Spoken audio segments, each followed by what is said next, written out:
Hello everyone, আসসালামু আলাইকুম। আশা করি সবাই ভালো আছেন।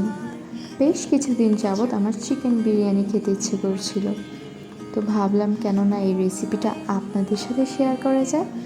তো চলেন দেখে নিই কীভাবে এই মজাদার স্বাদে চিকেন বিরিয়ানি তৈরি করলাম। সর্বপ্রথম আমি একটি ফ্রাই প্যানে আগে থেকে তেল গরম করে নিয়েছি এবং এতে বেশ কিছু পরিমাণে পেঁয়াজ কুচি দিয়ে দিব।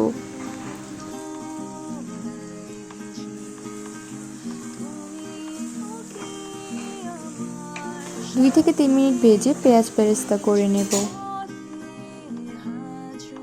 তারপর অন্য একটি পাত্রে আমি প্রায় 1.5 কেজি পরিমাণে মুরগির মাংস নিয়ে নিয়েছি। এখন আমি দিয়ে দিব বিরিয়ানির মশলা, সাথে দিয়ে দিব টমেটো পেস্ট এবং বাদাম বাটা। টমেটো পেস্ট এবং বাদাম বাটা আগে থেকে মিক্স করে নিয়েছি। আচ্ছা, বাদাম বাটার মধ্যে এখানে রয়েছে কাজু বাদাম, পেস্তা বাদাম এবং চীনা বাদাম। তারপর দিয়ে দিব বাটা মশলা। তো বাটা মশলার মধ্যে রয়েছে কিশমিশ বাটা, জৈত্রিক জায়ফল বাটা, পোস্ত দানা বাটা এবং জিরা বাটা। এখানে শুধু কিশমিশ বাটা আমি 2 টেবিল চামচের মতো নিয়ে নিয়েছি, আর বাকি সব 1 টেবিল চামচ করে। জৈত্রিক এবং জায়ফল খুবই সামান্য পরিমাণে নিয়েছি, যেমন হাফ হাফ করে। তারপর দিয়ে দিব স্বাদ মতো লবণ এবং লাল মরিচের গুঁড়ো। তারপর দিয়ে দিব এখানে 2টি বড় এলাচ এবং ছোট এলাচ ও দারুচিনি। 1 চা চামচের মতো এখানে আমি গোলমরিচের গুঁড়ো দিয়ে দিব এবং সাথে হাফ কাপের মতো টক দই দিয়ে দিব।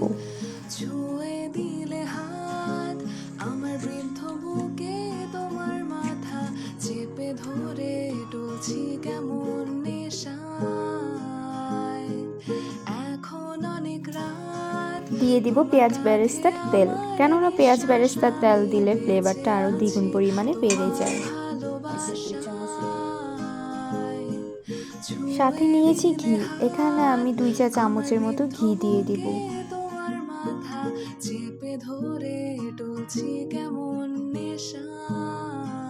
এখন আমি এই মশলাগুলোকে এই মাংসের সাথে ভালো মতো মাখিয়ে নিব।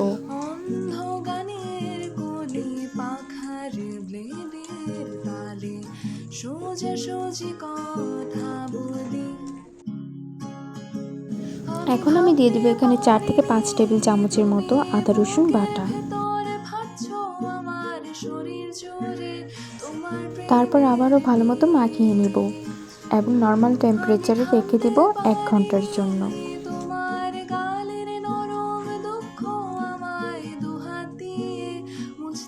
তারপর যে পাত্রে রান্না করব সেই পাত্রের মধ্যে আমি দিয়ে দিব পেঁয়াজ বেরেস্তার তেল এবং সাথে দিয়ে দিব সেই ম্যারিনেট করা মাংসগুলোকে। এখন আমি মাংসগুলোকে ভালো মতো কষিয়ে নিব।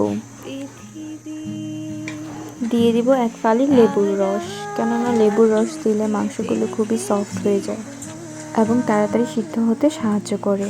তারপর দিয়ে দিব এখানে পেঁয়াজ কুচি। কিছুক্ষণ পরপর নাড়াচাড়া করে নিতে হবে, কেননা নিচে যাতে না লেগে যায়।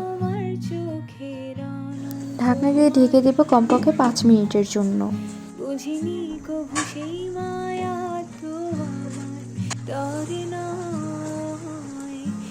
যখন মাংসের কালার ধীরে ধীরে চেঞ্জ হতে থাকবে, তখন আমি এখানে দিয়ে দিব 1 গ্লাসের মতো লিকুইড দুধ।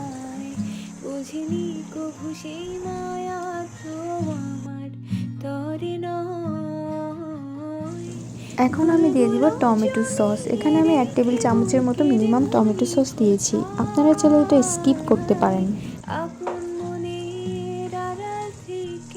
তারপর দিয়ে দিব এখানে পেঁয়াজ বেরেস্তা।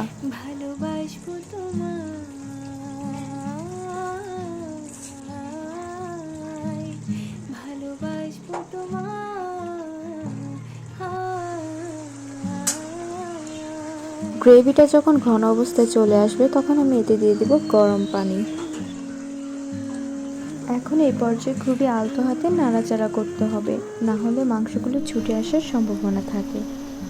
আর এই তো আমাদের মাংস রান্না করা শেষ। তারপর অন্য একটি ফ্রাই প্যানে আমি তেল দিয়ে দিব চালগুলোকে ভাজার জন্য। এখানে আমি পোলাও চাল নিয়ে নিয়েছি 1 কেজির মতো। পোলাও চাল যখন ভাজা হয়ে যাবে, তখন আমি গ্রেভির মধ্যে দিয়ে দিব। এখানে আমি আগে থেকে মাংসগুলোকে উঠিয়ে নিয়েছিলাম।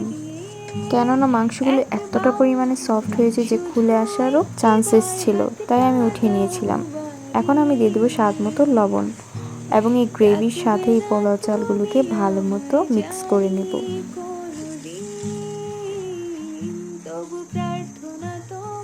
মিক্স করা শেষ হলে এখানে দিয়ে দিব গরম পানি 7 গ্লাসের মতো।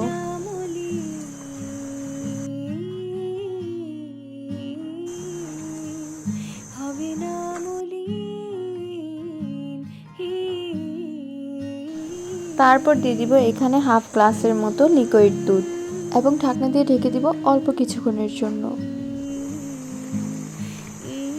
সবশেষে দিয়ে দেবো এখানে অনেকগুলো পরিমাণে আস্ত কাঁচামরিচ।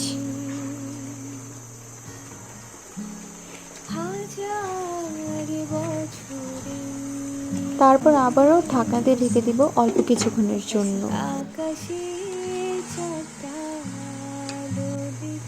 এখন আমি মাংসগুলোকে চালের মধ্যে দিয়ে দিব এবং সাথে দিয়ে দিব ঘি।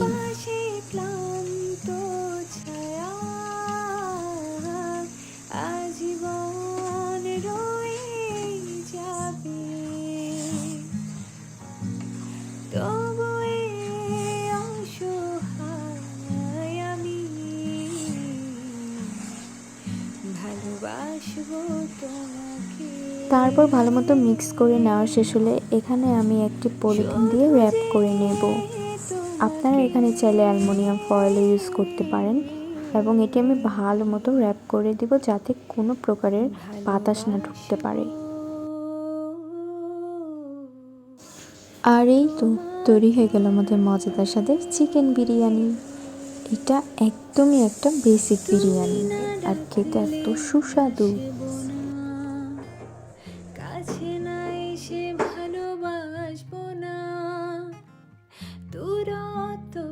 ভালোবাসা বাড়ায় নাকি চলে যাওয়ার বাহানা বানায়। এখন সবশেষে উপর দিয়ে ছড়িয়ে দিব পেঁয়াজ বেরেস্তা। গল্পটা পুরনো ডুবে ডুবে ভালোবাসি, তুমি না বাসলেও আমি বাসি। আর আজকের ভিডিওটা এই পর্যন্তই। টাটা, আল্লাহ হাফেজ।